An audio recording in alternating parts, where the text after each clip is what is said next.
All right, welcome back, everybody, to Paris, the slowest tournament of all time.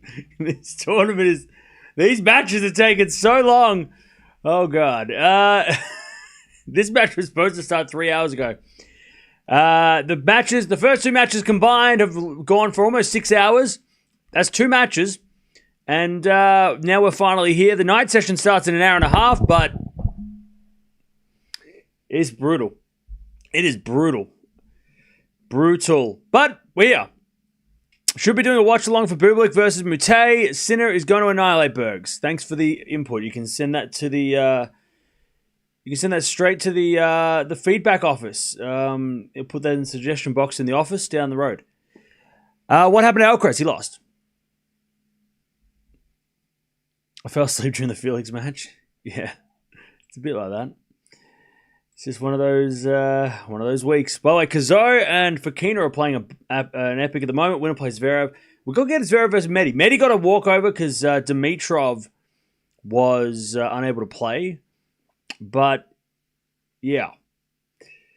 FAA's match, that went for, 3 hours. We had Cerundolo played for 2.5 hours. The Cousins played for 3 hours. Zverev's match went for 2.5. I mean, it has been... And we're not even halfway through the day. There's so many matches left. Brutal.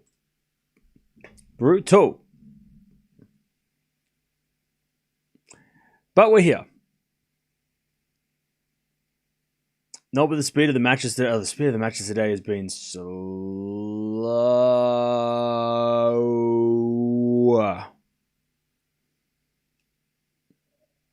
I was hoping Dimitrov would play. Yeah, he must have just pulled up sore. I mean, look, he did well to win yesterday or the other day and even play. I think we're all shocked to see him. We thought we wouldn't see him for next year. So good to see him play. Good to see him get a win, but obviously not 100%. But still, successful comeback. This is the first tournament since Doha where Alcaraz did make the final. Yeah, I know, right? No, it's not. It's Miami. It's the first tournament since Miami. He made like 9 finals in a row or something. Yeah, I'm still in shock after. I mean, I'm not shocked that Norrie won because Norrie's beaten Alcaraz before. It's not like Norrie is a surprise. But I was shocked at how bad Alcaraz played. I thought those days were behind him, you know. He was very disappointed. Yeah, he was. Yeah. The shock was the level that Alcaraz played. He said it right. The worst match he's played for the season. It was 100. That was definitely his worst match of the year.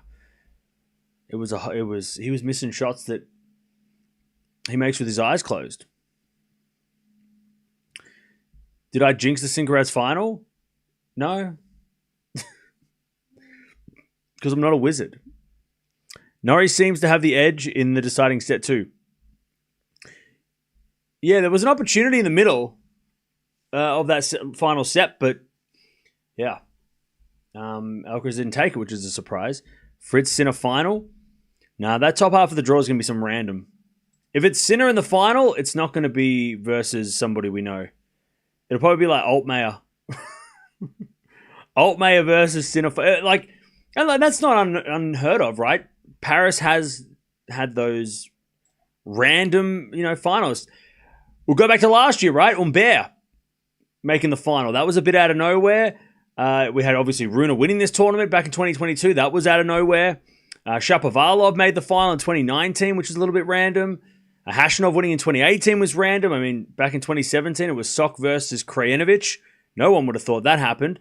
And that tournament had Nadal, Teams, Zverev, Federer didn't play, but still had a lot of players. Songa back in 2008 won this tournament. Janovic, remember him? The Polish player back in 2012 made the final here. Raonic back in 2014 made the final here, which back then was a little bit random. Even back in the 2000s, Burdick beating Ljubicic. You had Davydenko winning in 2006, which was before he started to take off. I'm pretty sure. I think it was his first big trophy. So yeah, this tournament does produce, and look, there's multiple reasons for that, right? The one big reason is it's the end of the year and everyone's tired, and you know, there's a lot of players. A lot of players are not focusing on this because they have Turin to watch, look for. So the players that don't have to win this tournament to qualify are probably not going to feel as obliged to win. I mean, I thought Zverev was going to lose. He looked like he was going down in that final set. I thought he was out. He scraped through. But he doesn't have anything to play for besides defending the title. He's already qualified, right? It's those players that have to qualify that are gonna those top 8 play or those top 10 players that have to try and qualify are probably the ones that are gonna put in a lot more effort. And then there's all the guys that are like, remember, this is the final week of a lot of people's seasons, so a lot of players are playing their final matches and they don't want to go out without with maybe taking down a scalp before the year ends. So there's that motivation for pretty much everybody who's ending their year this week. I think it would be Sinner and Fonseca final, Fonseca in 3. That'd be fun if Fonseca made the final, but I don't think it will. But I love Fonseca. I don't know if Fonseca's going to get through today, to be honest. If he's injured and he's playing Khachanov on a slow, hard court, Khachanov won't mind playing here. And also, Fonseca, he's got like a hip issue or something. So I don't understand that. What the tournament slowing down the courts have to do with Sinkerad's final. Well, the reason why people are putting together like slow court equals Sinkerad's more likely to have a Sinkerad's final is because Alcaraz loves playing on slow courts, right? He's a beast on Indian Wells, he's a beast there. He's a beast usually. Yesterday was an exception, but usually he's a beast on these kind of courts. And, Sinner's not, the only way that I think Sinner and Alcaraz lose, or when they've lost, if you look at the year, right, who have they lost to? Well, they've lost to players for the most part, except for the couple of exceptions, against big hitters, right? The big guys that have big serves. And if you have a big serve on a slow court, it doesn't work as well. So the returning of Sinner and Alcaraz is a little easier for them, even though they don't need it to be easier for them. So I think that's why we're all connecting the dots, are going, well, slow courts increase the final being Sinkerad's, because if the big hitters can't bash through Sinner and Alcaraz, then, there's less likely going to be an upset. But then Alcaraz plays a terrible match, and there's an upset, right? I think that's kind of where people are connecting the dots between, slow courts equal chances are better of getting a Sinkerad's final. Doesn't mean that fast courts they can't make finals too. I mean, they made a final in Cincinnati, which is a fast court. But then there was tests along the way for both of them. They didn't get through without fighting, right? It wasn't easy. So yeah, who have I got? Bublik or Mate? Bublik. Why not? Let's see Bublik push towards top 10 by the end of the year. That'd be fun.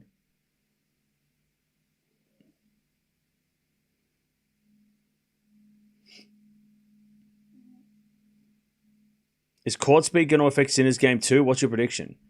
I don't think so. Because Sinner he's made the French Open final. He made the Rome final. I mean, I think what happened in Shanghai wasn't the court speed. I think it was more the conditions, right? He was cramping. He was sore. I mean, we did see last week against Zverev, he was sore and he was, it looked like he was starting to cramp at the end. But the thing about Bergs is not going to make he's not like Zverev, right? He's not going to rally. Bergs is more of I'm going to try and hit a winner off the second shot. So the points aren't going to be as long.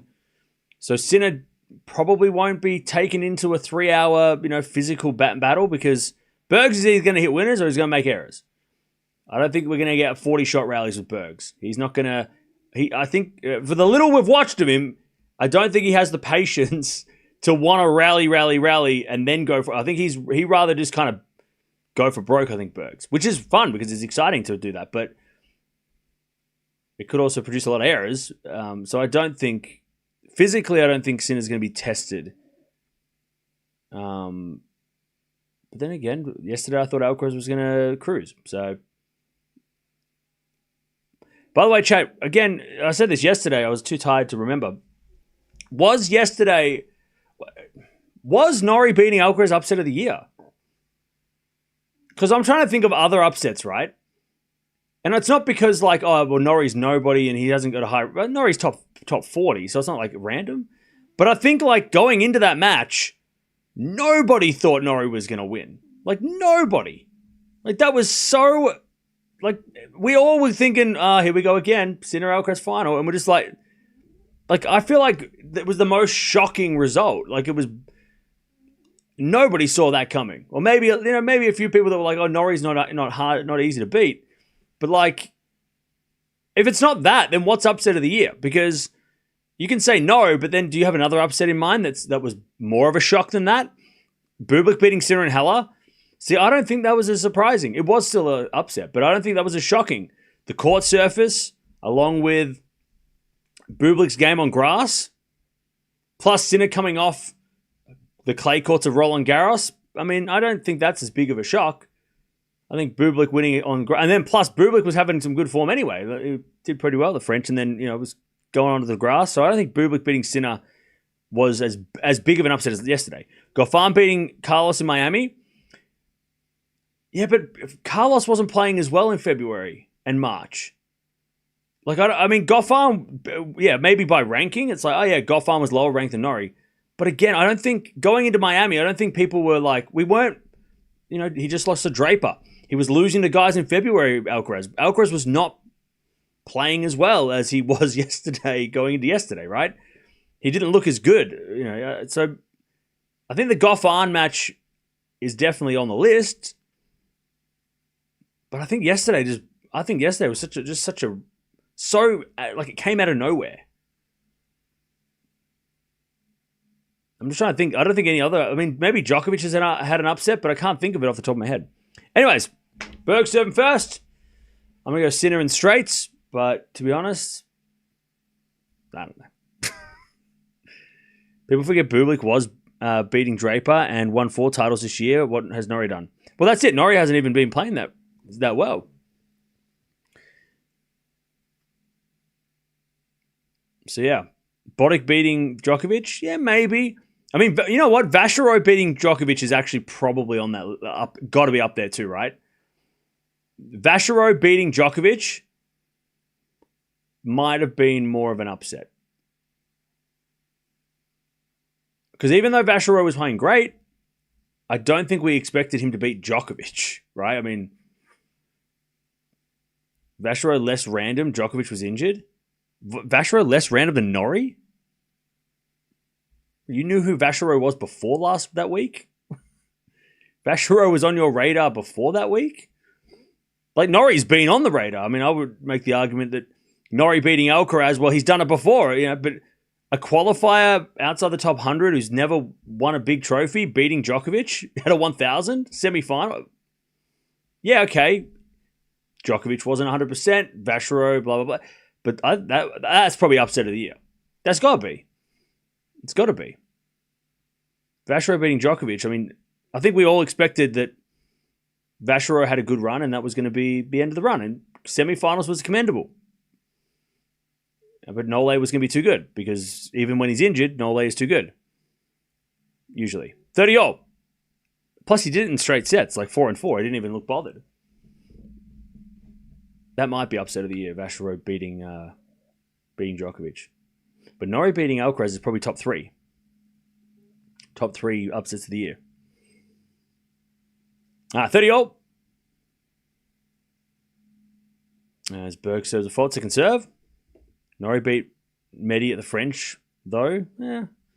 Yeah, but like Medi hasn't been playing well, and Medi at the French is not... Like Medi losing at the French is not unheard of. If you said like he beat Medvedev in the first round of the Australian Open, I'd be like, yeah, that's crazy. But French Open, Medi, nah, it's not too shocking. Not only that, but Carlos did smoke Norrie at Wimbledon. Well, see, there you go, yeah.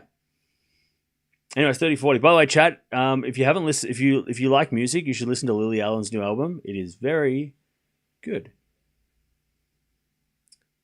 But you have to listen to it in order from first to Like, you have to listen to the song list on in order. You can't listen to it randomly. It's a story. 14 tracks, and it tells a story. So it's really good. It came out the other day. Anyways, 30-40, break point. As we've got a forehand now from Bergs, into the backhand of Sinner, into the forehand of Bergs, Sinner with a forehand down the line in the net, and we get the deuce. And if you know the reason, if you know the stories about Lily Allen, then you will, it'll be a very eye-opening experience listening to that 45-minute album. Thanks for the recommendation. I haven't listened to her in years. Lily Allen's best. She's great. All right, deuce.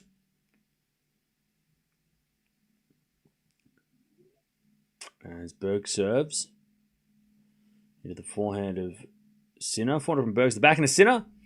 Bergs backhand into the Sinner forehand as Bergs backhand again to the backhand of Sinner. And Sinner overhits it. See whether or not Sinner's error count is high, because it might be just the surface, you know. The court surface might just be producing errors from everybody.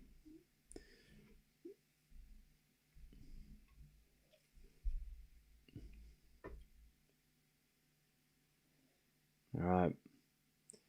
Berg's advantage.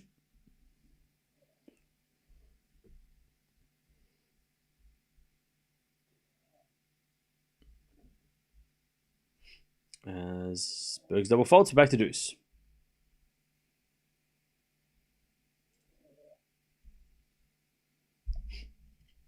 Generally, there have been pretty ugly matches so far. Yeah.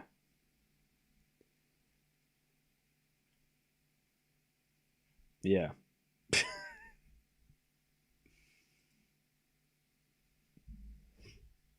Deuce.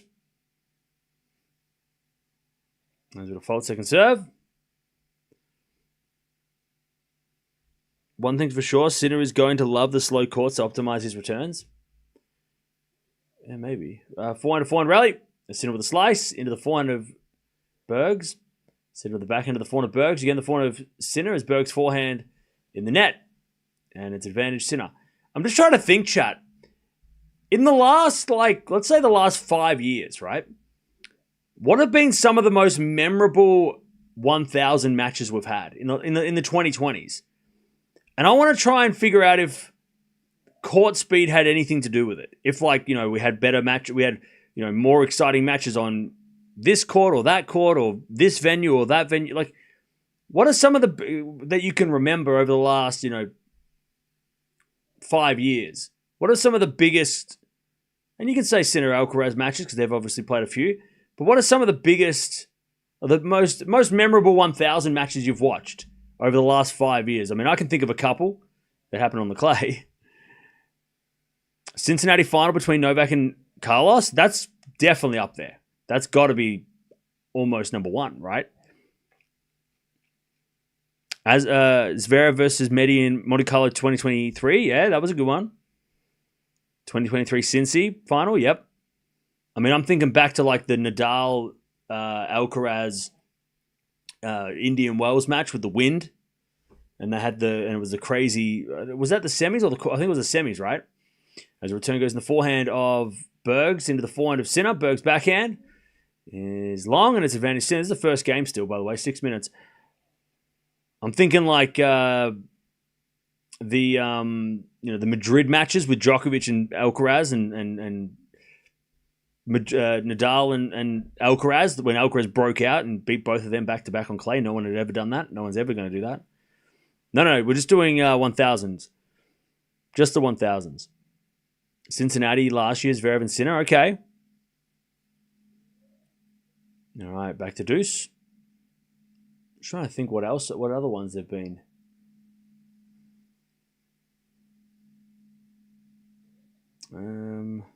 Sinner Runa Monte Carlo 22 and 24. Okay. I feel like the Cincinnati one definitely stands out, right? That one stands out.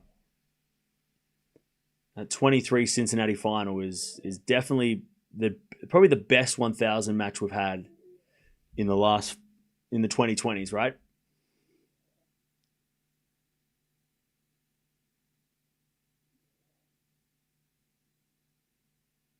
All right, deuce as we default from Berg, second serve.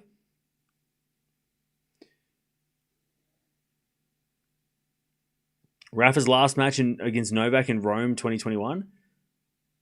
Yeah, I mean, that would be up there. I mean, I tell you, Rune in that 2022 final in Paris against Djokovic, that's definitely one that sticks in my mind. Just for that whole run. I mean, the whole week he was amazing. Advantage Sinner to take the break.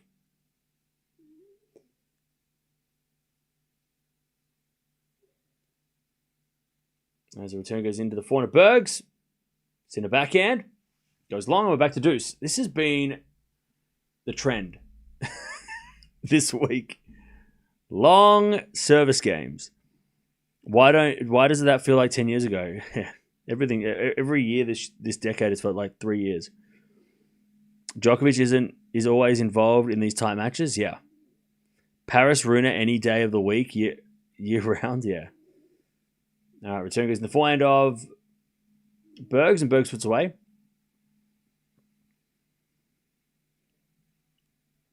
Advantage Bergs. Djokovic is all, yeah. Just trying to think what other ones. I mean, Federer didn't really play any 1000s in the 2020, so he's out.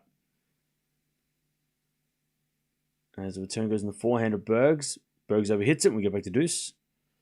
These courts suit Fritz? Maybe. Yeah, maybe. Rune beat Alcaraz at Barcelona. It's a pity he doesn't make finals very often. Okay. All right, 10-minute game to start this match. Yay. The reason why the stats haven't updated is because of this first game is taking so long. After this first game, it'll update probably.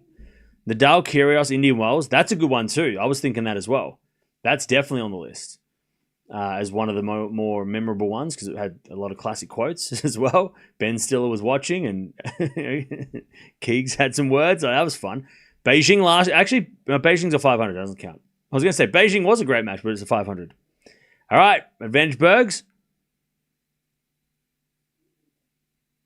Advantage Bergs.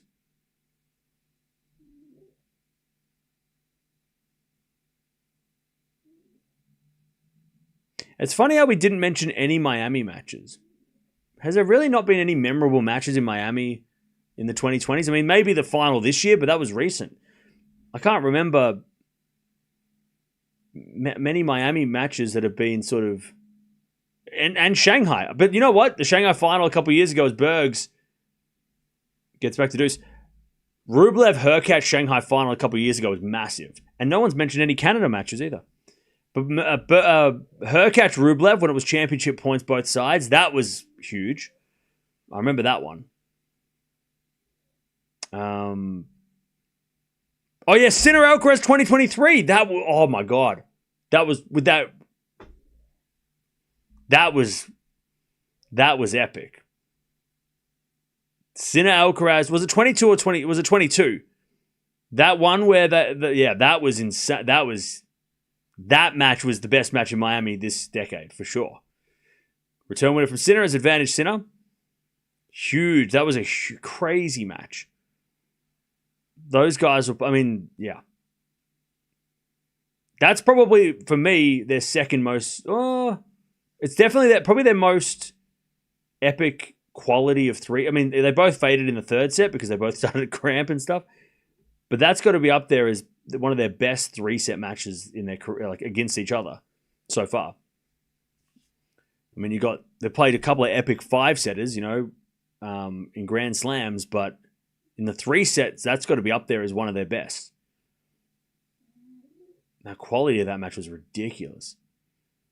Backhand goes down the line of the forehand of Bergs. Bergs in the net, and Sinner breaks. 1-love. Yeah, that was crazy, that match.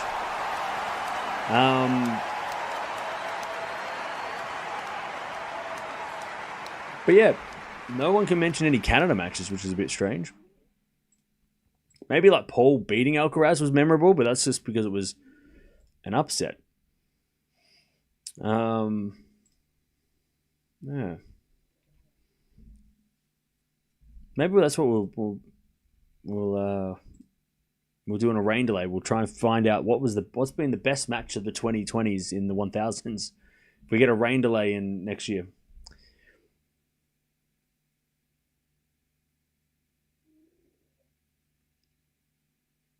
Can I still remember your commentary? I was in Turkey with a thin-walled hotel and had to keep adjusting the volume of my phone. Oh, yeah, for that one.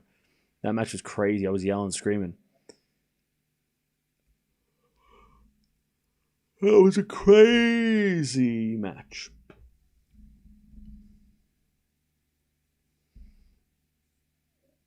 One Love Sinner. He's got the break after 13 minutes. Yay. Yay.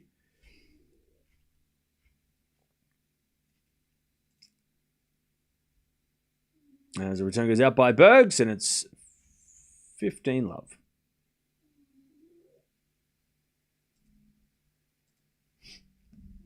I think Vachereau was looking forward to taking on Carlos. Yeah, I think a lot of people were looking forward to that. That would have been really interesting.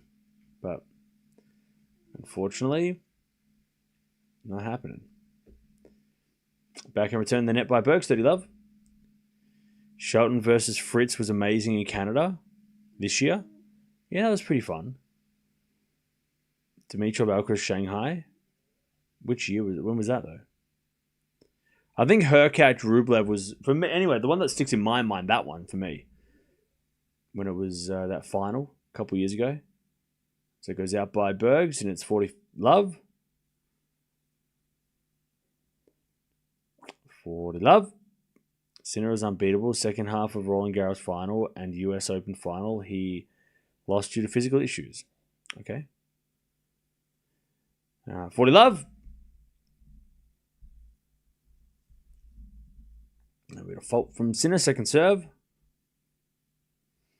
By the way, is the schedule out for tomorrow? I don't know what we're going to do now because with no Alcaraz, Paris is half of the draw in Paris kind of looks a little bit slim. No schedule yet. Anyway, Sinner holds 2 love. Wait, hang on. So what's tomorrow? Thursday, right? So there'll be. Will Sinner play tomorrow? Yeah, Sinner will play tomorrow against Cerundolo. So because quarterfinals on Friday, so everyone plays tomorrow. So Fritz Bublik, if that happens, could be a thing. I mean, we got to watch Fonseca Demon. Or speaking of great Miami matches, how good was that one this year? That match was insane. The physicality of that match was crazy. Musetti Medvedev could be a thing. Shelton Rublev tomorrow. There's actually I lied. There's some good matches. Cerundolo Sinner as well, as if Sinner wins, that could be interesting. Fran's no slouch, you know. This is at the very top of the draw that it's kind of a little bit off.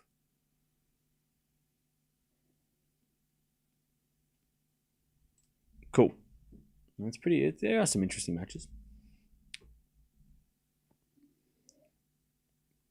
Can you rank the last 5 years of tennis? For me, 2012 was goated. 2022 was goated.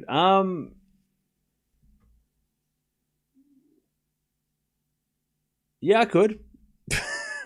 I'll try. Let me have a think. 4 now from Sinner into the lob of Bergs. Bounce smash from Sinner. Bergs with the forehand into the forehand of Sinner. The backhand of Bergs. Sinner backhand. Nope. Bergs hit it out. 15-0.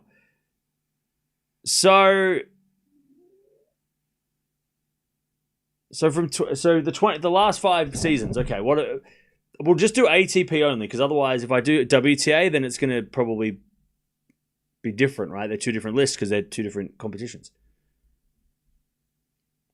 Worst season in the 2020s? Probably 2021 probably was my...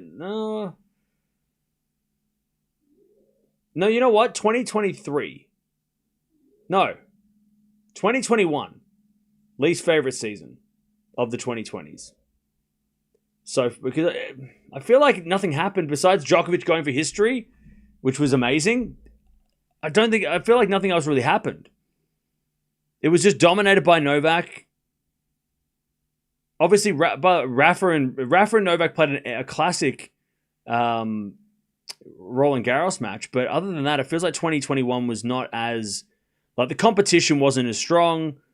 It wasn't as besides Djokovic trying to go for the calendar slam, that was probably the only thing that highlights that year.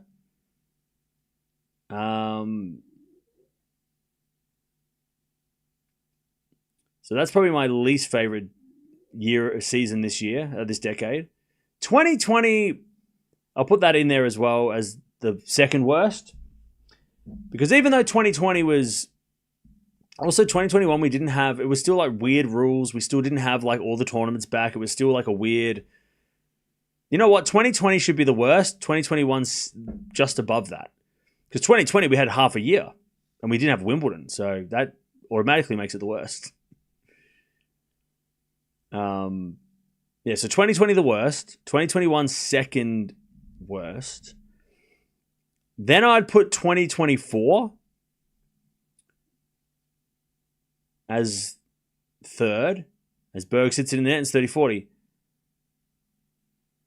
So hang on, I've got to write this down because otherwise I'm going to forget what I'm saying. All right, 30-40.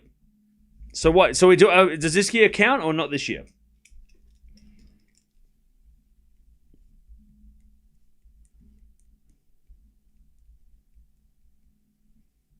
Are we counting this year or not? All right, 30-40. Serve to the backhand of Sinner. Forehand from Bergs. Sinner hits a slice. Into the forehand of Bergs. Sinner with a forehand goes long and Bergs gets the deuce. This year counts? Okay. So we've got 1, 2, 3. So we've got six years, right? Okay, in number 6 goes 2020. Number 5, fifth is 2021. Oh, man, 2022 was great, but it was also terrible.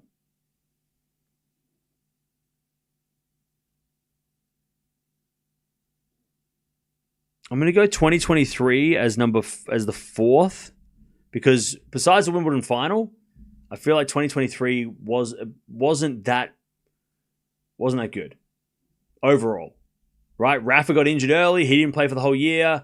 Alcaraz beat Djokovic at Wimbledon. That was the highlight, but I can't remember anything else. Did anything else happen besides Djokovic winning 3 out of 4 slams? I can't remember.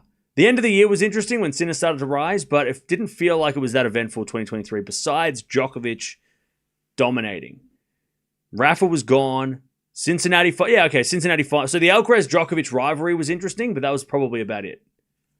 So I say 2023 was... Yeah. 2023 was not that interesting. I think this year is probably not that interesting either. As a volley goes wide by Bergs. Back to deuce. All right, so 2020 worst season of the 2020s. 2021 fifth. 2023 is fourth. 2025 is third. The second best season of the 2020s.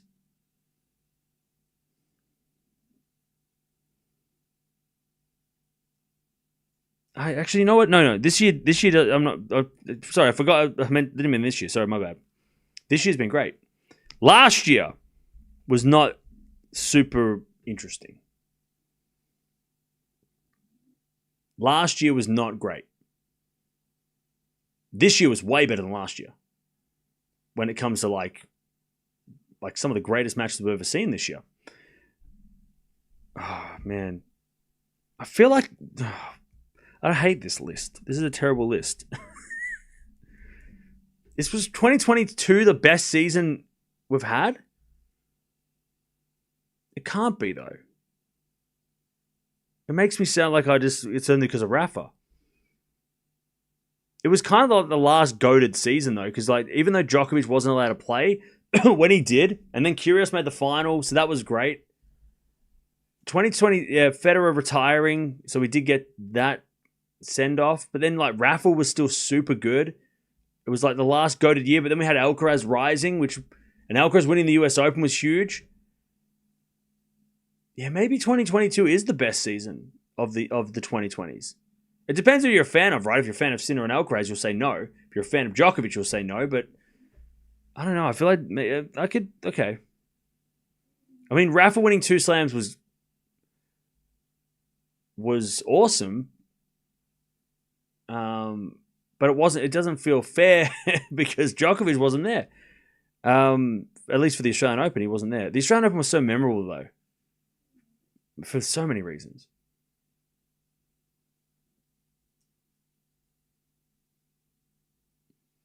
Anyways, backhand goes in from Bergs, and it's advantage Bergs. Like 2022 though, like Alcaraz winning his first slam, becoming the youngest world number 1. There was that battle between Alcaraz, Medvedev, and Djokovic for number 1 ranking, which even though, was it Medvedev as well? Or was it? Yeah, it was, right? I mean, the final of the Australian Open, even if Djokovic wasn't allowed to play, that was still awesome. Like, that was one of the craziest Grand Slam finals we've had. This year's probably been the second best. And even though this year's been better than last year, right? I mean, the French Open alone makes it the best, better than last year. Like, the French Open final was one of the best matches of the decade, if not the match of the year, or like the match of the 2020s. A Grand Slam for sure. 2023 had 3 different champions. Yeah, but also Kyrgios making the final of Wimbledon was huge. Like, that was such a huge run. Such a memorable run. Alcaraz winning the US was huge. Ruud and Alcaraz playing in the final for that number 1 ranking was huge. There's a little foil now from Bergs. The backhand of Sinner. Sinner in the net. And then, like I said, like we were talking about before, Alcaraz, sort of beating Nadal and Djokovic on clay and, kind of announcing himself really in 2022 was huge as well. Yeah, 2020, I'll stick by that. I think 2022 has been the best season so far in the 2020s. It was more competitive too, right? The only downside of 2022 was Djokovic not being able to play. That was annoying. Like Djokovic, the whole of Djokovic Australia bullshit was annoying, but that was the only. Besides that, everything else was pretty. Besides him and that reason, that everything else seems pretty awesome.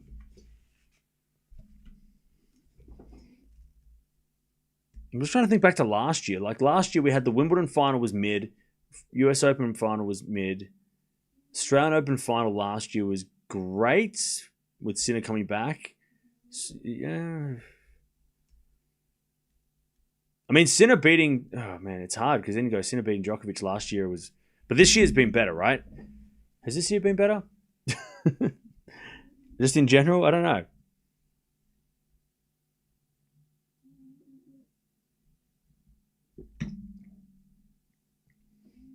Maybe last year was better than this year.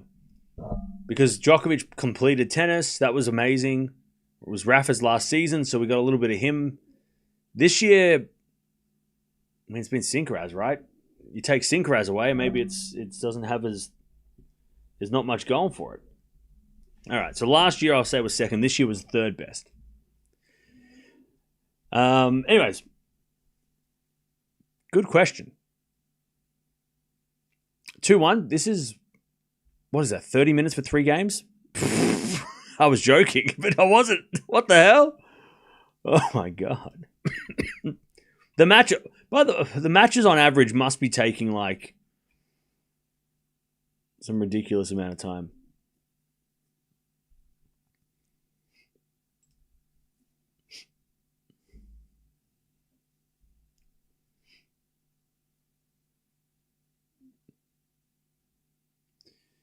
All right. 2-1. We have fault second serve. Kyrgios should thank Nadal for making his Wimbledon significant. Okay. 4-1 in the net by Bergs. 15 love.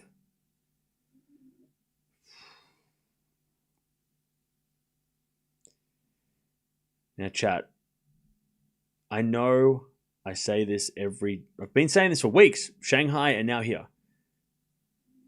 But slow courts are not the answer, right? We have to agree, right? This is not fun, right?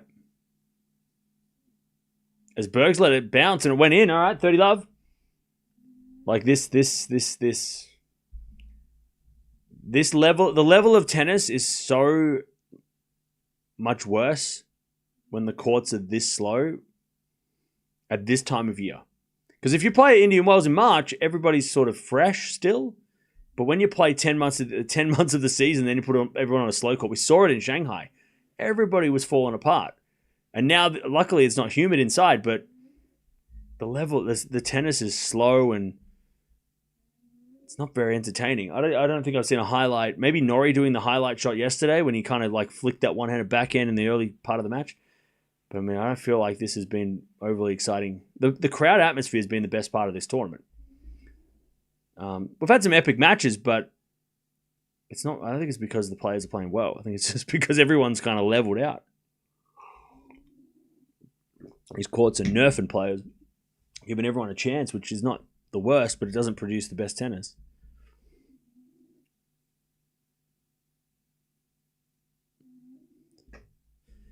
All right, 40-15. Slow courts are the answer. Carlos got sent home. He got sent home because he played terrible, not because of the courts. But also because Norrie played the court very smart. But I think if this court stays like this, Alcaraz will win this soon enough. This match is what happens when an unstoppable force meets a movable object. Yeah, that sounded really smart, but I don't think so. I think this is just this match happens when the courts are slow and nobody can hit through the ball, and then the balls fluff up because the rallies are longer, and then we're playing in slow motion. I mean, Bergs is so exciting. Like he's played some really fun, exciting tennis on indoor hard courts in Davis Cup, but that's when the courts are quick. You know, he plays his best tennis. I feel like he's played his best tennis. We've seen his best tennis when he's been jumping around, being exciting. Now, he did play okay in Shanghai, though, right? Against Djokovic, right? Did he get a set against Norway? I don't remember. Did he get a set against Djokovic?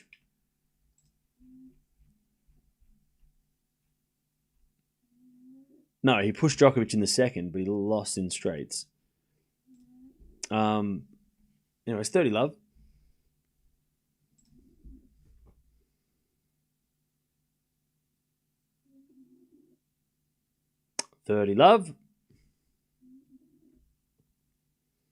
This year's an overcorrection to the courts being so fast last year. Yeah. All right. There's Sinner in the net, 40 love.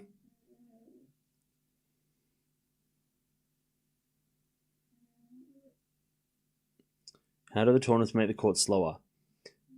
So for this court in particular, right, it's not a permanent tennis court, right? So this court, this venue is not a tennis stadium. It is this week. But they'll do like concerts here, they'll play different sports, other sports, and they'll use this venue for a whole different reasons. So when they, however many weeks before the tournament starts, they have to make the court, right? So they pour the paint or the concrete or they pour the top of the court and make the court, right? They build the court for this week. And when they do that in the mixture, either the paint or the surface mixture, I don't know if it's concrete or if it's exactly what it is, but when they make that, they can make it with more grit or they can make it with more, with less grit. And that sort of determines, again, I don't know the exact science behind it because I don't think anyone has done a documentary about it, which I would love somebody to do that. I don't know who would. Maybe the court manufacturers should do a documentary and help us all us fans. But I think it's more like they put more like sand in it. So when the players rub their hand across the court, it's either, how like sometimes when you rub your hand on concrete, it's smooth. And then sometimes it's, rough, right? And it's like, feels like scratchy. That's sort of what would make a court slow or fast, right? If it's a really smooth court, that would probably, again, I'm we're just playing, pretending like we know what we're talking about.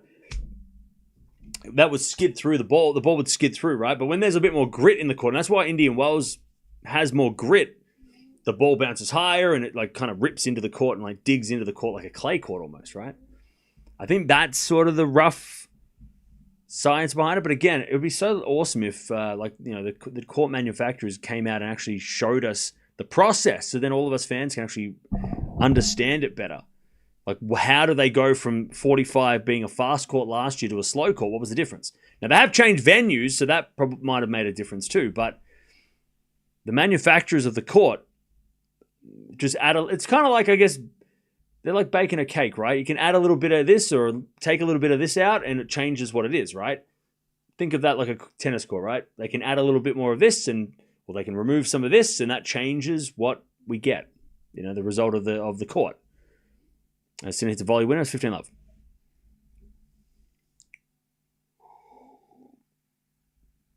I did see a video on the Paris court being poured, but I couldn't tell whether or not it was the paint over the top or if there was a top layer of like thin like concrete layer and then they painted over the top of it. I think it was like there's a layer of like paste.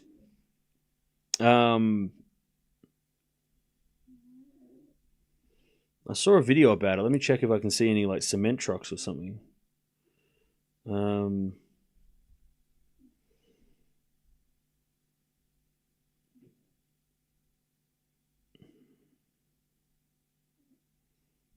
15-love.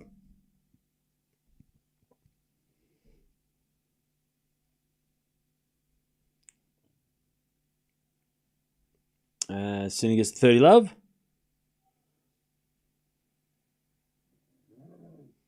Oh, here we go. I can see it now. So they're building the court. So yeah, it's got like on the very bottom of the state, because it's a stadium. They've they have like a what is that? Yeah, so they put like a wood base down, and then they put like a couple of layers of like paint almost, but it's on like a wooden base. It looked like wooden. Looked like it was a wooden base. They put a bunch of planks down, and then then they've got like this. I mean, if you've ever seen one of those, like, how they do those like satisfying videos, and they show like someone painting a tennis court, and they've got like a big blue puddle, and then they like wipe it around the court. That's the top layer that I guess would determine whether or not it's fast or slow. Whatever's in that would determine whether or not it's going to be a fast or slow court. So the more, like, I guess the more sand in that paste would make it slower, or the more grit or whatever they put in that. I guess that's what determines it. Again, it would be awesome to for a court manufacturer to actually give us a breakdown. What's this green layer they put over the top? So they put the planks down, and then do they paint like a green layer? Yeah, so they put like it looks like they put like a grey paste and then another green paste, and then they paint the whole court as well. So they put like almost like 3 layers of different, pretty much like paint, I guess. And then those 3 layers on top of whatever's underneath that is what makes the court. Yeah, the acrylic coating, it's like 3 different layers. 4-2.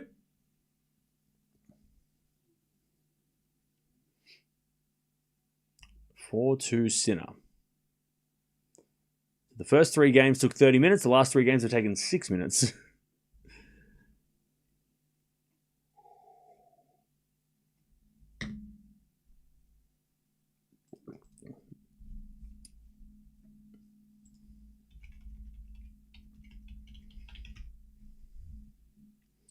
Let me go to the website for the manufacturer.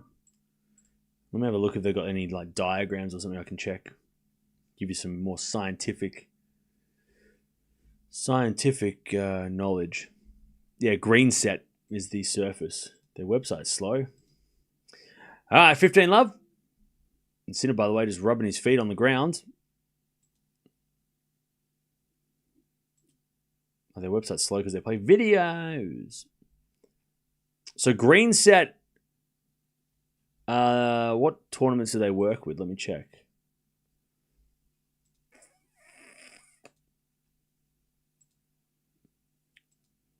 Uh, 30 Love. So there's like, I think there's like 3 or 4 different manufacturers, and they all do different tournaments.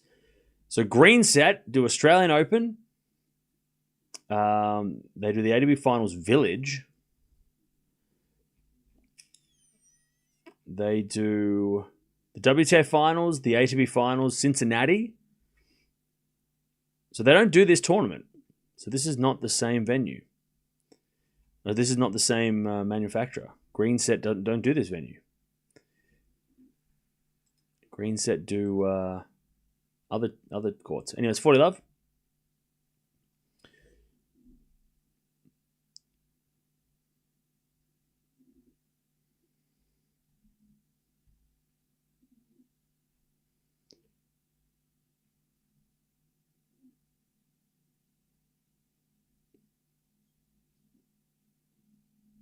Oh no, hang on. They might do Paris. Hang on.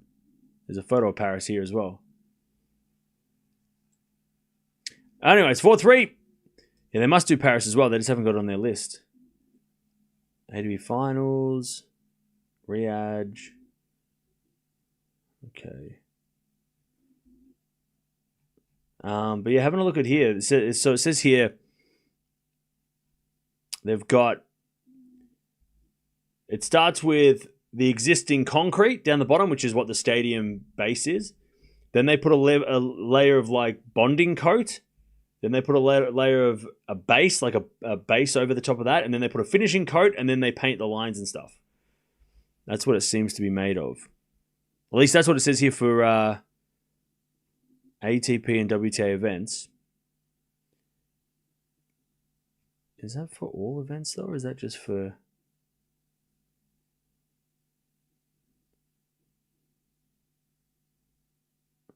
Yeah, they use... But again, I don't know if Green Set do this court. There are images of them of it here.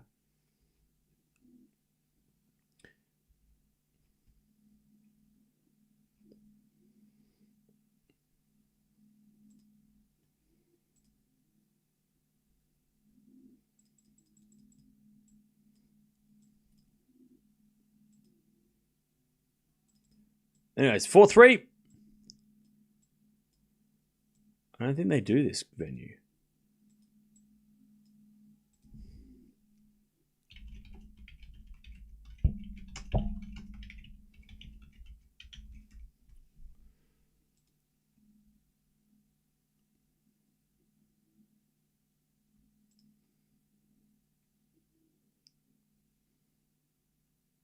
I don't know. Anyways.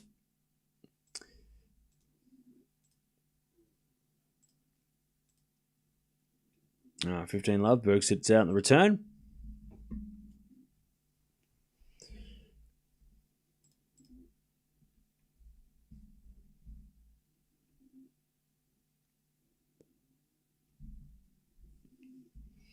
Love.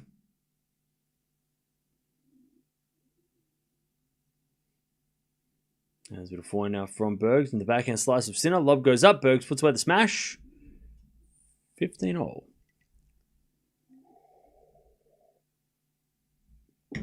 15 all. How can they transform Hard Rock Stadium for Miami?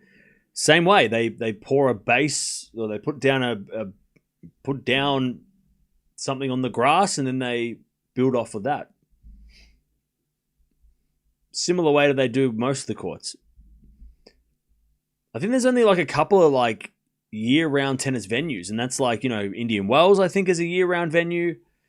Monte Carlo obviously is a year-round tennis court, because Rod Laver Arena isn't. I don't know if Arthur Ashe Stadium hosts other events, or if it only does tennis and they don't do anything. That would be crazy if they didn't. Wimbledon, they only do tennis. Roland Garros I think they did a boxing. Didn't they do boxing during the Olympics? And then they do, I think, other like racket sports there. during the year. I'm not sure if they do other events though. Yeah, Rod Laver Arena. I mean, it's tennis for like 3 weeks, and then it's like Drake concerts and basketball games and all these other things. It's like tennis is like this much of what Rod Laver Arena has. Most of the time, it's concerts. But there's so many concerts at Rod Laver Arena. Every day, there's a different artist in Rod Laver. Like, it's the biggest concert venue, I would say, probably the biggest concert venue in Melbourne. I've been to many concerts at Rod Laver Arena. I think I might go next year to a concert at Rod Laver Arena. 40-15. We're to fault, second serve.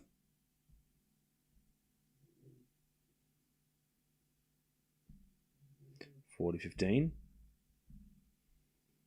Serve from the backhand of Bergs into the front of Sinner. Sinner hits a winner, 5-3. By the way, to the guy who said that Alcaraz is not his favorite, this is not his favorite event. He's like Nadal. The reason why Nadal didn't win Paris, I feel like is different to Alcaraz at the moment. I don't think they both so far they both haven't won Paris, but I don't think they've both lost Paris for the same reason. Like Rafa, by the time Rafa got to this time of year, he was stuffed. Like by the time he got to Paris, his legs, his body had enough. You know, he was done. He played so much on the clay, he won so much on the clay, and then by the time he got to the end of the year, he just had. You know, he did, and same with the ATP Finals. But also, remember, Paris in the ATP Finals used to be a lot faster, which would not help Nadal. As that forehand goes in from Bergs, 30 love. So, like a lot of players would be able to beat Nadal on the faster courts, indoor hard courts, you know, even grass, right? I mean, some of Rafa's worst results were at Wimbledon. He won 2 of them, and he beat Roger there, but some of his worst losses were there. Also, the Australian Open, he only won that twice, and it was a long time between titles. Whereas Alcaraz doesn't seem to have that same struggle. Like Alcaraz didn't lose yesterday because the courts were too quick. Obviously, maybe you could say it's the end of the year and he's a little tired, but I don't think they're the same reason. But you're right; they both haven't won Paris yet. Neither of them have won Paris, but I don't think it's for the same reasons. Because I think Alcaraz is going to win Paris eventually. If the court stays this way, he's going to win this tournament eventually. Yesterday was just a terrible day. And a bad matchup. Norrie's a frustrating player to play. You know, Norrie annoys a lot of players. Remember Djokovic? 40-15. As the return goes into the front of Bergs. Backing it from Sinner. Bergs with a volley. And Sinner in the net. All right, Bergs holds. And Sinner will serve for the set. And the ATP Finals? Well, yeah, the ATP Finals used to be quick too. I think Alcaraz will have a better chance of winning in Turin than Rafa ever did winning in London. I think Rafa's best result was a final, right?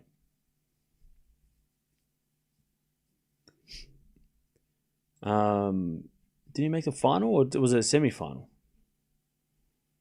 Yeah, final 2013, final 2010.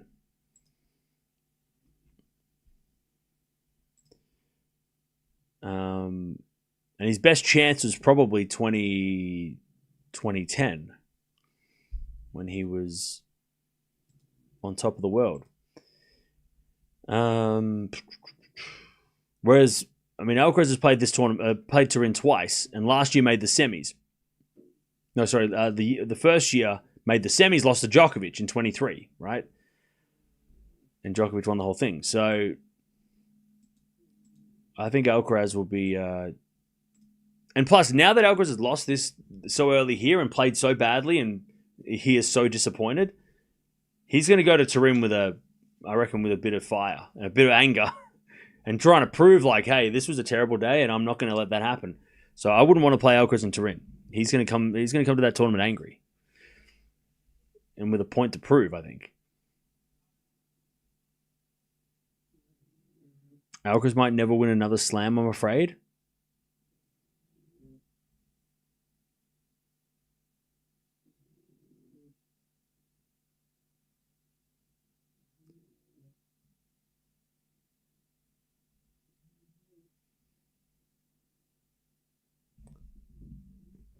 All right, 5-4.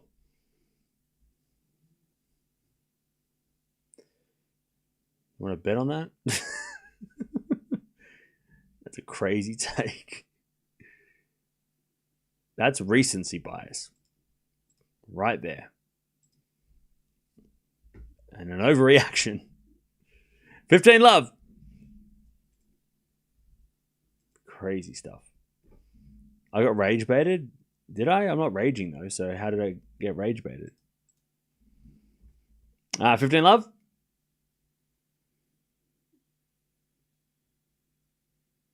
There's the serve. Into the corner Bergs. Back in now from Sinner to the corner Bergs. Sinner slice. Bergs. Forehand again, the back end of Sinner. Back end from Bergs. Into the corner Sinner. Into the back end of Bergs. Drop shots, no good. Sinner comes to the net. Bergs with the pass. Sinner with the volley goes long. All right. Bergs was able to make Sinner hit an awkward shot. Or make Sinner try and hit an awkward volley, and he couldn't get it. 15-0. Nice to see you're alive after the Alcaraz loss. Probably, yeah.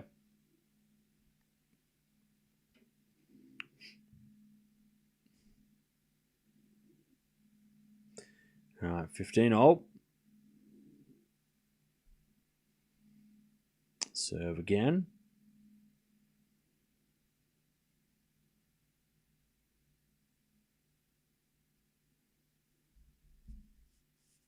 That goes in the net by Bergs. 30-15.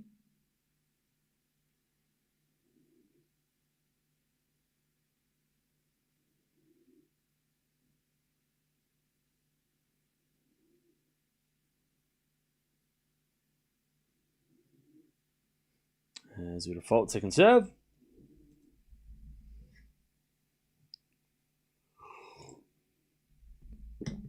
Second serve. Into the back end of Bergs. Back end from Sinner. To the back end of Bergs. Sinner. Again to the back end of Bergs.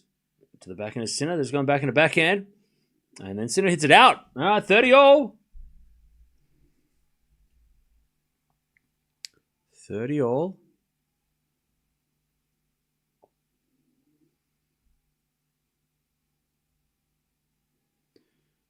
30-all. By the way, check. Next week I got to go see Alien.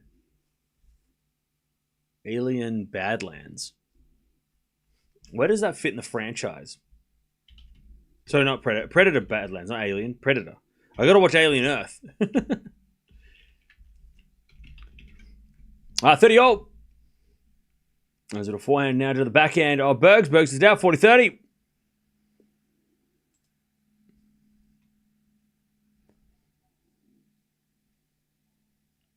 40-30.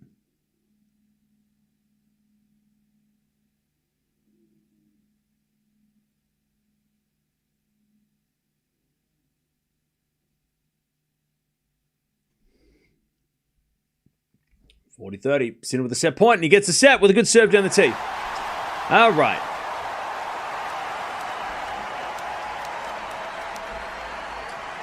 Six-4. First set.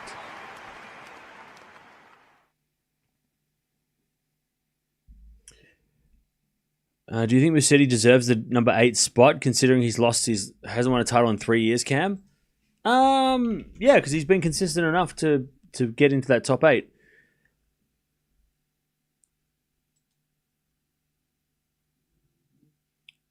Just having a look.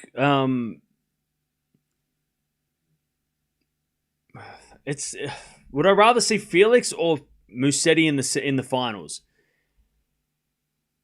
I'd probably rather see FAA, because recently FAA's played better, right? Musetti had a great clay season. And even he played well at the US Open too, which was a little unexpected. But for the ATP Finals, I think Felix would be more competitive on indoor hard courts against the rest of the field. To be honest, they could both get in if Djokovic decides not to play. But I have a feeling Djokovic is going to play, because he might see it as his last ATP Finals. Not that he's retiring next year, but just like because he's probably not planning on playing much tennis in the future. At least not enough tennis to, he doesn't want to rely on, he probably accidentally qualified this year, let's be real. I think Djokovic accidentally qualified this year because he did really well at the big tournaments, and even though he didn't play much. So I think Djokovic will probably play, but Felix, I mean, FAA's been better. It seems like he's been better lately, but he's also better on indoor court, so it's going to be more competitive to have him than Musetti, I would think. Unless Musetti gets, a couple of interesting, good matchups for him, I think maybe Felix taking that spot wouldn't be a bad thing. But Musetti had a great clay season, and he's had a great start to the year, and that's why he's been in the top 10 all year, right? All right, 6-4 first set.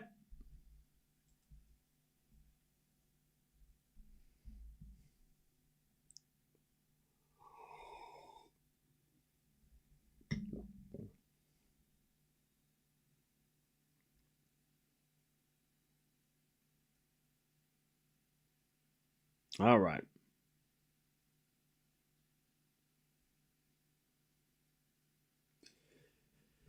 Berg serving first in the second.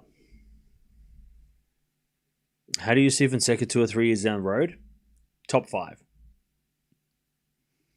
Number 1. 15 love. Please stop spamming though. 15 love.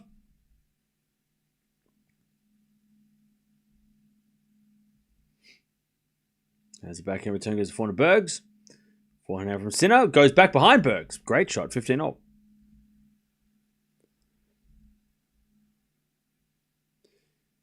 $15 all.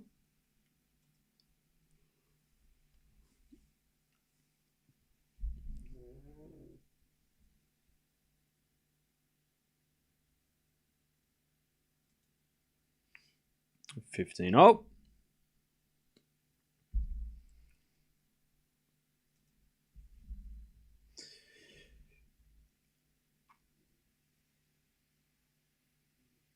Where do you see yourself in 5 years?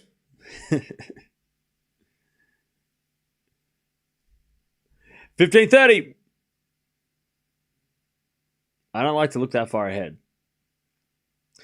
15:30.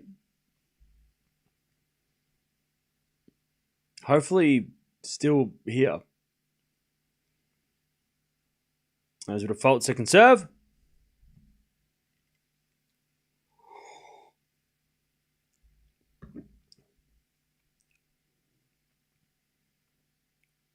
As a return the backhand of Bergs. Sinner backhand. Into the backhand of Bergs. Sinner backhand again. Into the backhand of Bergs. To the backhand of Sinner. Then now Sinner runs around into forehand to the line. Bergs doing a lot of running and hits it in the net. 15:40. And it's break points for Sinner to start the second.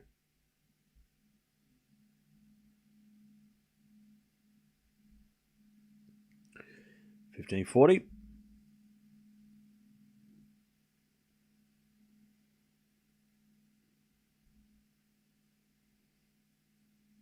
He's done the tee. 30-40. One saved.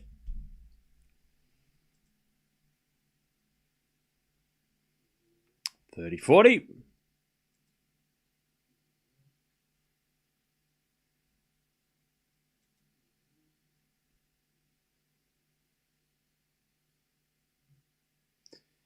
Seven at the back into Sinner. Bergs with the forehand at the forehand of Sinner. As Bergs cross-court forehand winner. All right, deuce.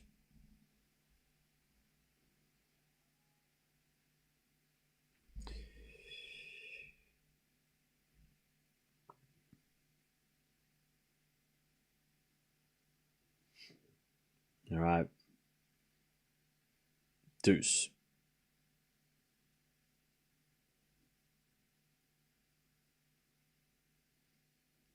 Almost serving the forehand of Sinner. Backing up from Bergs. To the backhand of Sinner. Oh, and Sinner hit the line.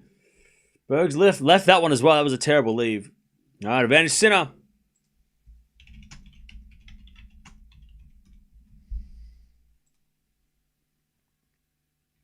All right.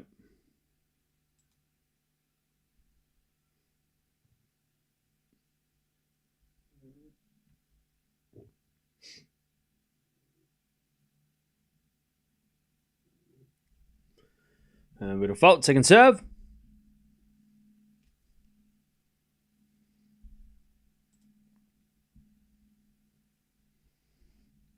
As the return goes into the backhand of Bergs. 400% into the backhand of Bergs.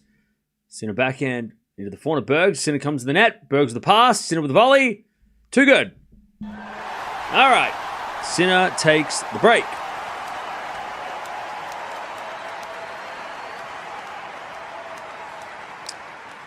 First game of the second.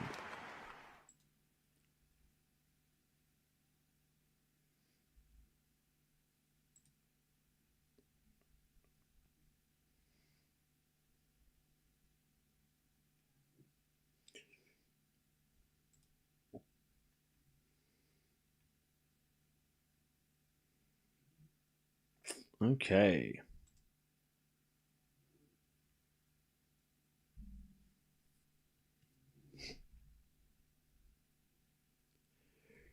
By the way, Chad, I started to unpack my movie collection so that I can display it.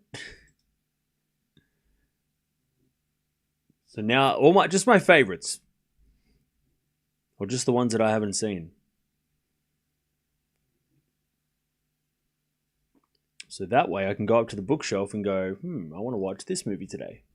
Because I love doing that. It's so much fun. Do I have a Halloween costume yet? No. I love to buy your collection for $6.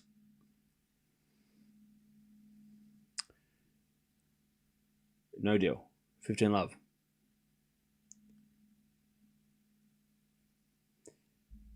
$15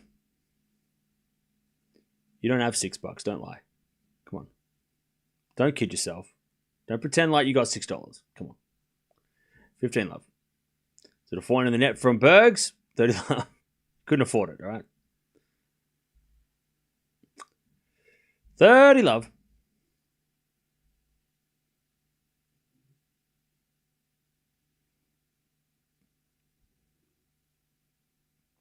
$30 love. Shutter Island is a great movie. It is. 30 love. Winner of this place, Cerundolo. As it a forehand to the backhand of Bergs. Backhand out from Sinner. Into the backhand of Bergs. As Sinner backhand again. Down the line to the forehand of Bergs. Into the forehand of Sinner as Bergs. Forehand goes wide. 40 love.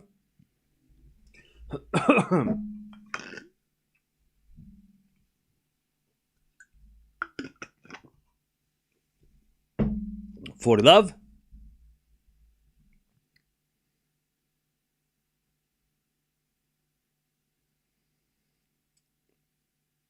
Sinner serves again.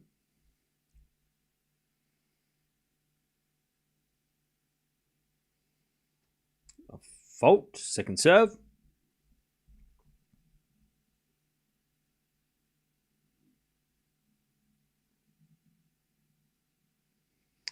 And Sinner double faults. 40-15. 40-15. Robin. Hi, Cam and Mia. Hi for everything. Big hugs. No worries. Thank you for the $2. Mirra's asleep. 40-15.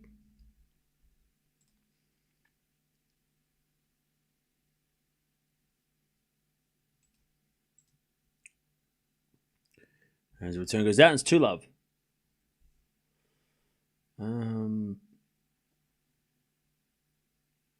Yeah, there's still so many matches left. I mean, after this, the night session begins.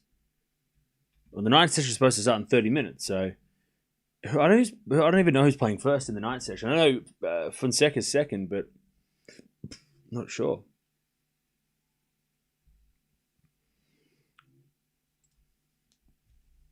All right, back to Bergs. Musetti is first, and then wait, who's on center court?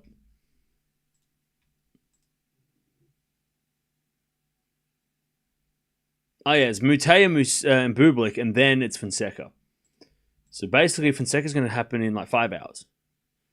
Where the hell's the schedule for tomorrow? This is crazy. Where is the schedule?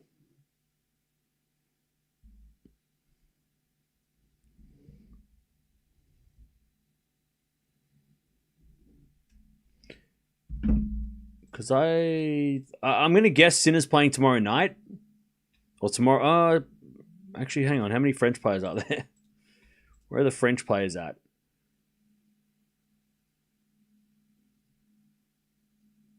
There's only one French player left in the draw, so that probably... I think Fritz versus Moutet is probably going to be tomorrow night, if Moutet wins.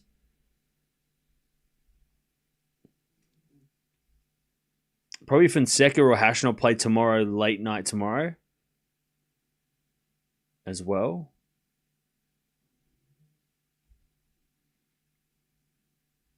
Maybe Sinner Sorrento play at the same time tomorrow, maybe. Also, we've got Eala playing Mboko tomorrow, which is a very fun match. So that'll be fun to watch as well. Got a pretty big day tomorrow.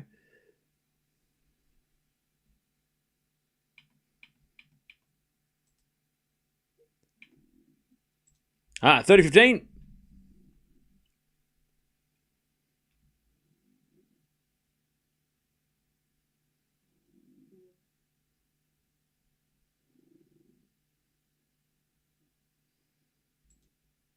All right, as Sinner hits it out, it's 40-15.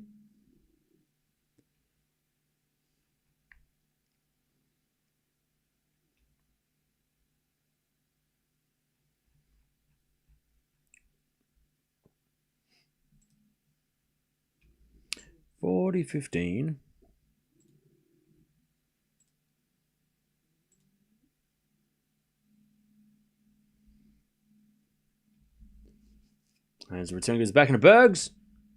But Bergs overhits it and it's 40-30.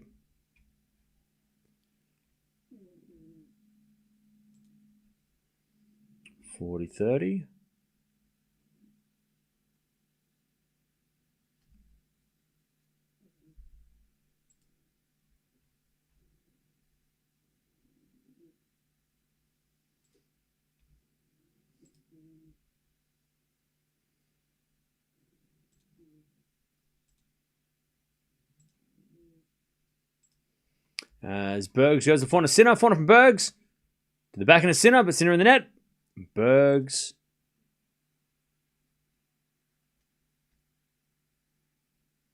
Holds. 2-1. 2-1.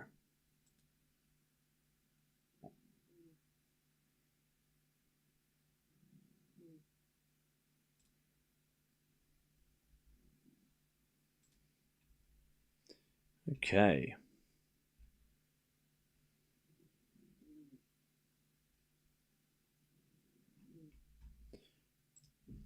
All right, 2-1. Bergs in the second. Is this a tennis ball couch in a room? Yes.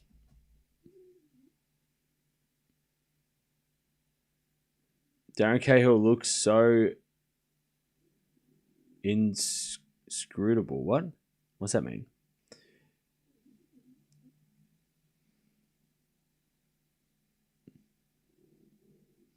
I honestly don't think anyone can play well on this court. Survivor wins. Yeah, it doesn't seem to be bringing out the best in everybody. It's not producing the greatest. I'll tell you this, right? It's making for close matches, but it's not making for... It doesn't seem like we're getting too many like high quality matches. But they're close, so... And I haven't seen all the stats for every match, but they've been close matches. But like the matches we've watched, yesterday and today, and even when I watched Zverev, it didn't feel like they were hitting like amazing. It wasn't like amazing play. It was just close. Close matches, but not necessarily like because both players are playing at a high level. It's more that the players that we expect to win are sort of maybe playing less than they're supposed to, which makes for an interesting match. It's kind of like when people play in the wind, right? And it kind of levels the playing field a little bit. I think that's what this court might be doing. It's just leveling the playing field so that the best players in the world are struggling, which means that other players that aren't, the lower ranked players can have a bit more of a chance, maybe. Not everybody, obviously some exceptions, but today it feels like that everybody's sort of struggling, or everybody's at the same level today, except for this match. Sinner's cruising. Who are you picking for Sinner to play in the final?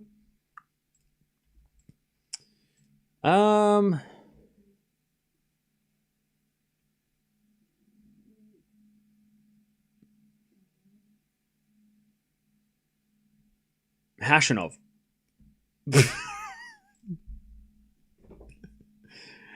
Anyways, 4-1 with lob. It's too short. Sinner puts away the smash. 30 love.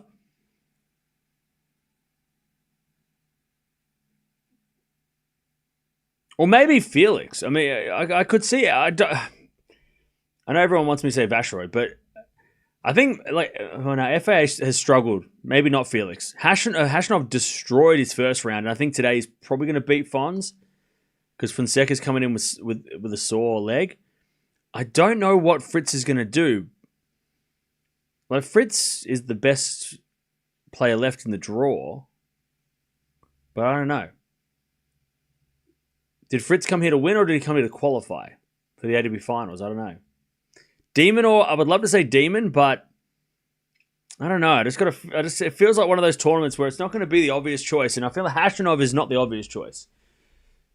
And I don't know if Altmaier or Norrie are going to make it unseeded, but I could see Hashanov. I mean, he's won this before, right? He knows how to win this title. It's not the same venue, but it's the same city. I don't know. It just feels like one of those weird. It feels like something that he could, and he's also in the race to the finals. I think, right? 40-15.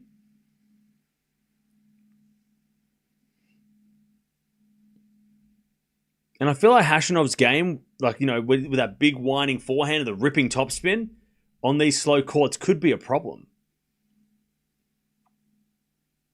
He's going to lose the Fons now. This is all a part of my plan of jinxing him. All right, 40-15. There's a bit of forehand in the net by Sinner, and Sinner just stretching out his leg a little bit. 40-30.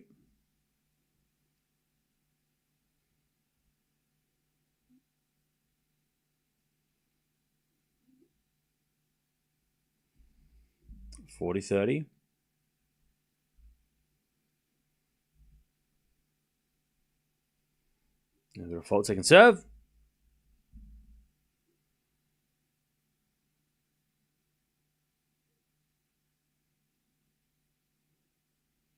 Serving the back end of Bergs. Forehand from Sinner to the forehand of Bergs.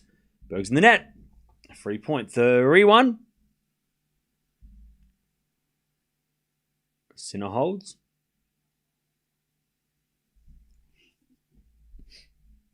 Three one.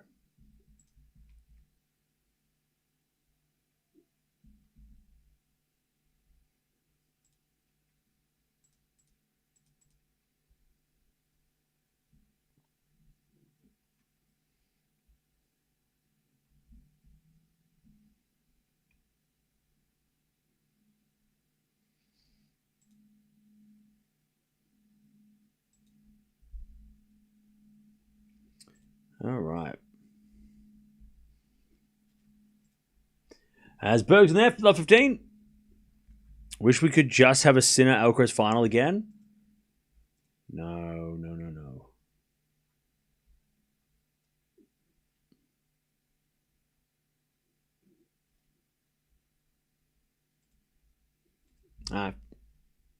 Love 15. As that goes out by Bergs. And it is love 30.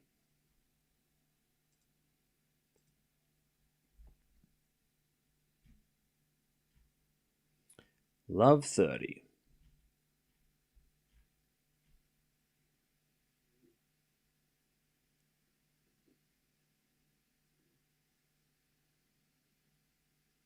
As a backhand rally.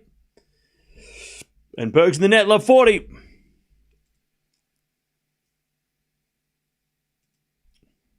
Love 40. Sinner for the double break.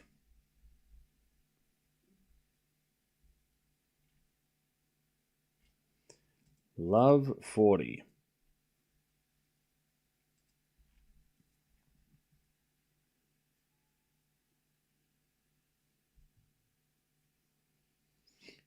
So the forehand of Sinner, Bergs backhand. Into the backhand of Sinner as Bergs with the forehand of the backhand again of Sinner. Bergs with the slice.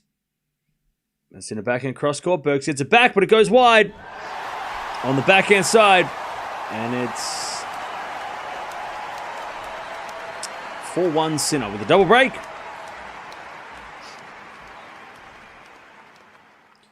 Okay. 4-1.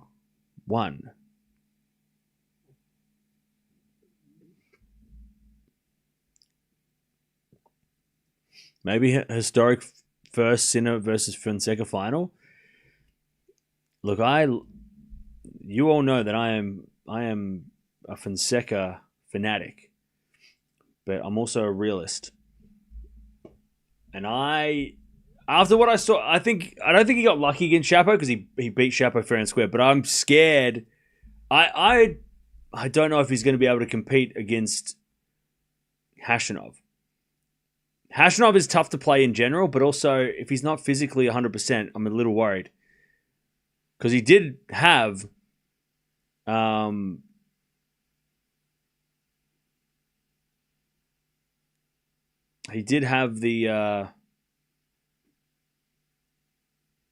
medical timeouts yesterday too. And he's played a lot of tennis, and he's young. You know?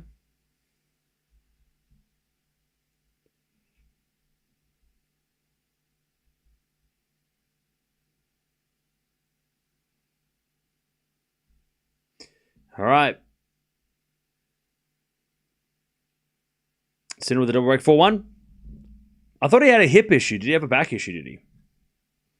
Either way, I'm not expecting Fons to win today.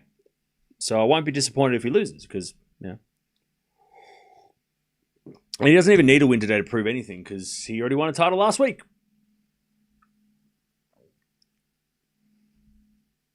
All right, backhand down the line, winner by Bergs, love 15.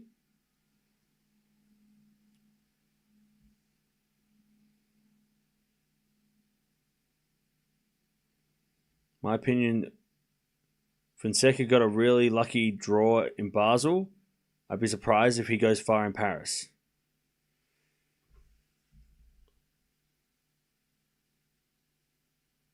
I'm sorry, you must be in the wrong place. You're in the right. You must have taken a wrong turn somewhere. This is the Alcaraz. This is the Fonseca fan club. I'm sorry, you must be in the wrong place. Did you say lucky? You must have taken a wrong turn, sir. Just turn it back around and just leave right now, please. We don't need that kind of energy. Just turn it back around and you can leave in peace. 15-0.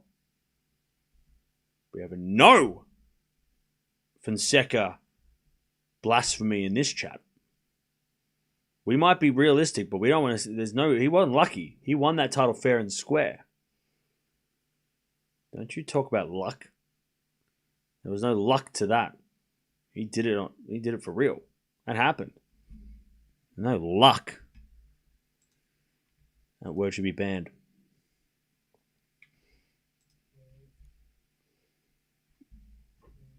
All right. 15:30. 15:30.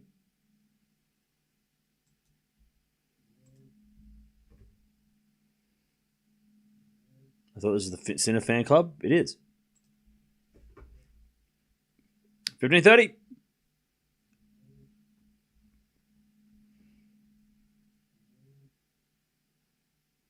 As the return goes into the forehand of Sinner. Yep, Sinner hit a winner on the line, 30-0.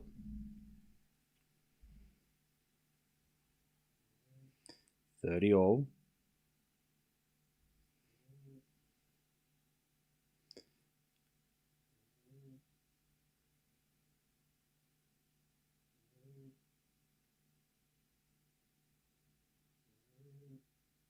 All right, 30-0.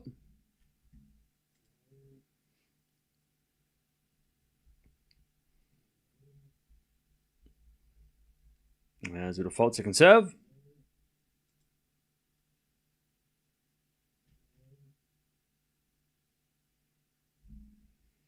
The return goes in the forehand of Bergs. Forehand from Sinner to the forehand of Bergs.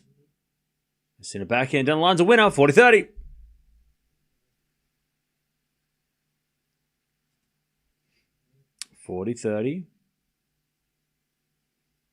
By the way, Chad, who's your favorite player right now? Just name one player. Who's your favorite player right now? One player. You can only pick one. Who's your favorite player right now that's active and plays? So don't say Federer, right?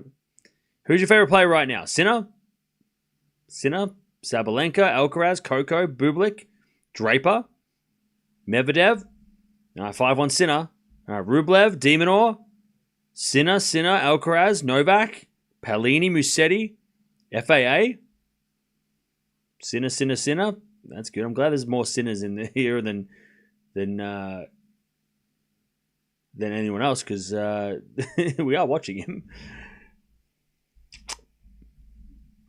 All right, somebody didn't get the assignment. They said Borg. Well, you get an F for that, mate. You get a fail. You have to come back and do summer school. Didn't listen. Osaka, Pegula. I said one player. Alcaraz and Pegula are two players. Chat. It's two people having to go to detention. Are you talking about Leo Borg or are you talking about Borg? Cyborg. Anyways, lob goes up by Bergs. Smash from Sinner goes in. Bergs gets it back. And Sinner goes to the slice of Bergs. Sinner forehand. Drop. Oh, it's a slice. Bergs with the passing shot goes in. Did it?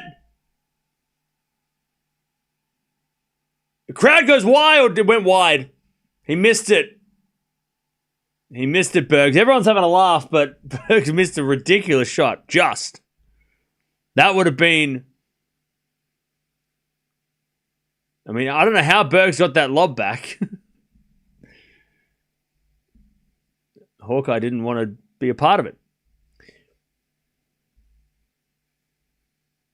Oh, God, that was so close, too. It would have been a ridiculous shot. Love 15.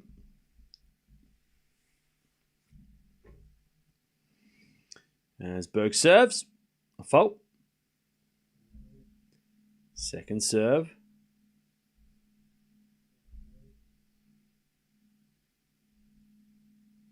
Serve to the back of the Sinner. Sinner hits a wide. 15-0.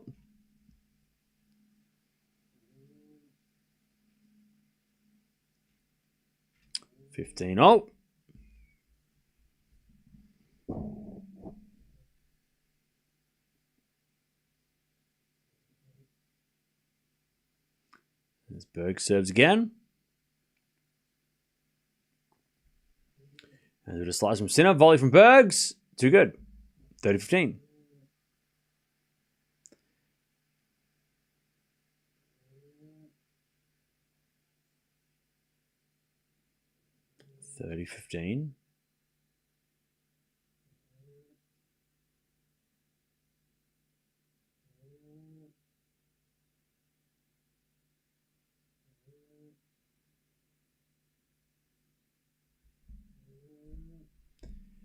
As the return goes in it by Sinner. 40-15.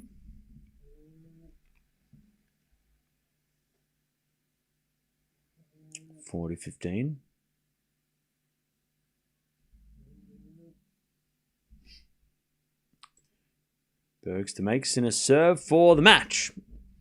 With a fault. Second serve.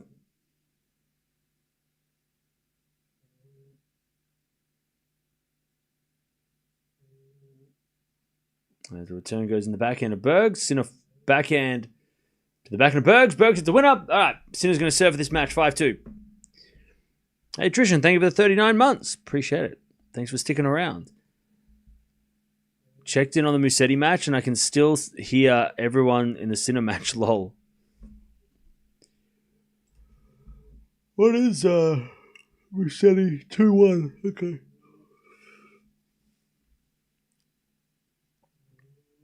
All right.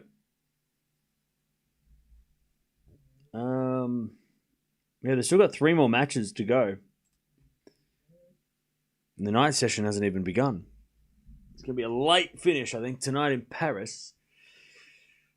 Hopefully the friggin' schedule comes out so we can figure out what we're doing tomorrow.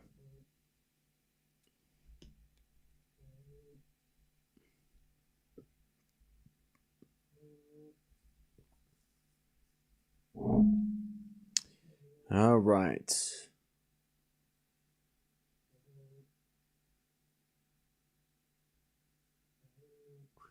You watching any more matches today? No, these matches has gone too late. And yeah, no.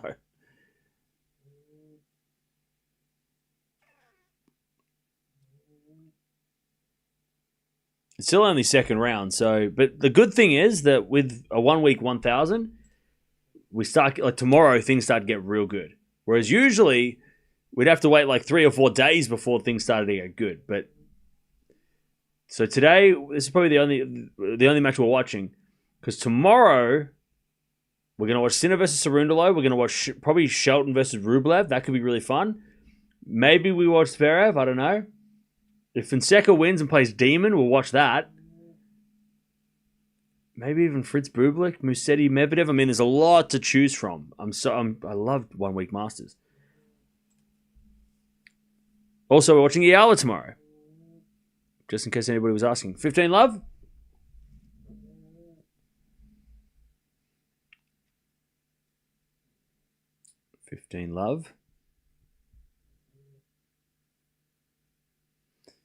And Sinner serves again.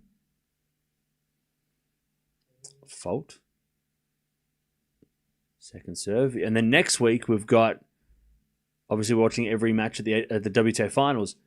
But then we've also got Djokovic as well. So we've got a little bit to do next week. And then, of course, the ATP Finals. We'll watch all those matches as well. And then the Davis Cup.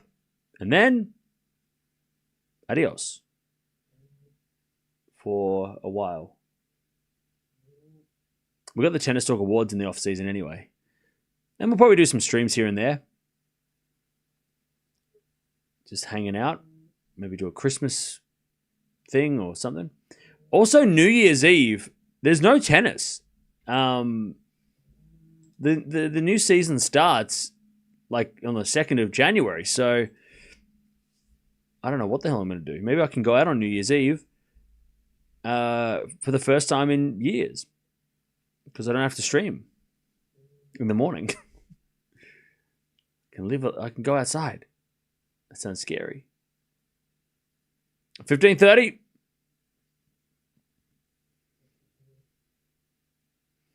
Served in the Fauna Bergs. Bergs in that 30-0.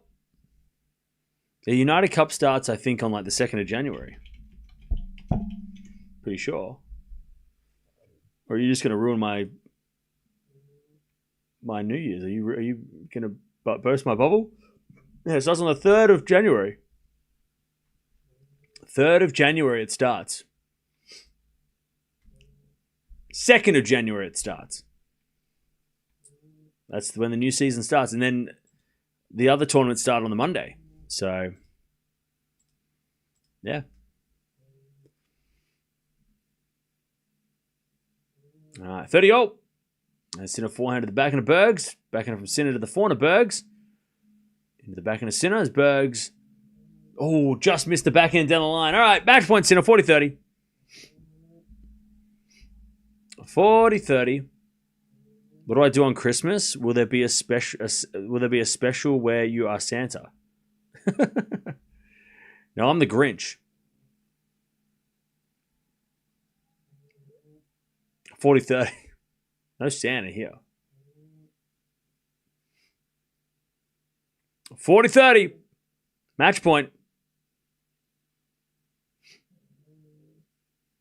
Serve to the backhand of Bergs. Forehand from Sinner. Into the backhand of Bergs. And Sinner backhand again. The backhand of Bergs. Bergs in the net. There it is. Sinner gets it done. It wasn't quick, but it was pretty easy. 4-2. Routine for Sinner. Just a little bit on the longer side of a straight sets match, but that's just because this court is producing longer matches than previous years. But Sinner gets through. He avoids any carnage, and any he avoids a 3-setter. I mean, that's also a win, right? Only an hour and a half. So the first set took a lot longer, but all right. Sinner will play Cerundolo at some point tomorrow. I'm sure the schedule is going to come out now. So, yeah. Why don't you show the screen instead of relaying your... What? Oh! You know what? I never thought of that. I could just show you, and then I could leave. Wow, hang on. Let me just... Okay. Is that... Let me know if you can see... Can you see that? Is that better? Wait, so you can... I can leave? Holy shit, I've been doing this for 7 years, and I could have just been showing you this the whole time. I could have... Can you see what's going on? I don't know if you can see it. I don't know if you can see what's up. Can you see what's up? Is it too bright? Or is it too... Do I need to change any settings? Oh my god. I didn't even realize that was so easy. My god. I've been sitting here this whole time telling you what's going on. I could have just let the match speak for itself. That's crazy. Can you see it? Let me know in the chat. One in the chat if you can see it. Can you see what's going on? No? Is it working? Perfect? Great quality? Love it? Oh, so good. Oh, well, pity the match is over, but God, it's so easy. God, I'm going to get some sleep. Enjoy the rest of the stream. See everything? It's awesome. Oh, great. I love this. 4K? Oh, cool. God, great idea. Who came up with that idea? That's a great idea. Great idea. Oop.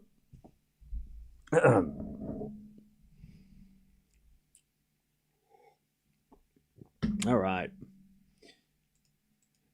By the way, Musetti's up a break 3-1.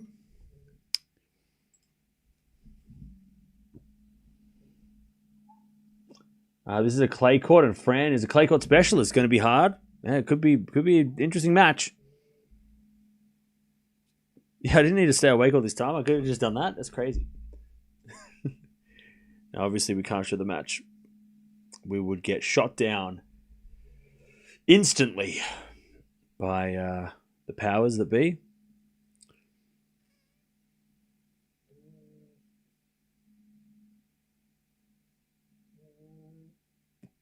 All right. You said he's up 4-1, by the way. Anyways, that's it and that's that. Tomorrow. The schedule will come out as soon as I go offline, but that's fine. That's the way it is. They're waiting for me to leave, so they can give the schedule out. Tomorrow, Eala and Boko. Very fun matchup. And then we go to Paris, and we watch whatever's going on in Paris at whatever time. Sinner versus Cerundolo obviously is the match we'll be definitely watching. But we might be able to sprinkle in a couple of other matches. Like I said, Rublev Shelton, for me, is very... I feel like the schedule just came out. Tricked you. We're not going yet. Okay, so Sinner Cerundolo are playing tomorrow night. Or Fokina Zverev after that? Yuck.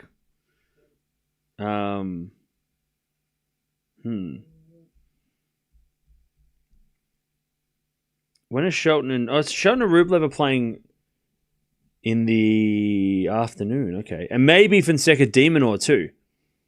But yeah, Sinner Cerundolo's this time tomorrow. Like the night session tomorrow. So that's fun. All right. That's not a bad schedule. That's actually pretty good. Hopefully, well, if we get Fonseca versus Demon, that'll actually work out really well. Shelton Rublev is probably on the agenda because I want to see Shelton, and also both of them are trying to qualify for the ATP Finals. I'm pretty sure, right? I think Rublev is in the race still. Is he? Or maybe he's out. Is he out of the running? No, he's still there, right? Oh no, he's out. He's out. But Shelton's trying to qualify, so that's still a great matchup. So we might watch that as well. And obviously Fonseca Demon, or if it happens, we'll watch that because that is just fun. All right. Thanks for hanging out. I'll see you guys tomorrow. But Shelton hasn't qualified yet, no. Still, a lot of players still have to qualify. Anyway, Sinner avoids carnage, 4-2. He beats Bergs, and he will now play tomorrow in the third round against Cerundolo, which could be interesting. Fran is a tough customer. But yeah, tomorrow's a big night. So I'm going to take the opportunity to actually sleep. Oh, Mia is there. All right. Thanks for joining us. I'll see you tomorrow.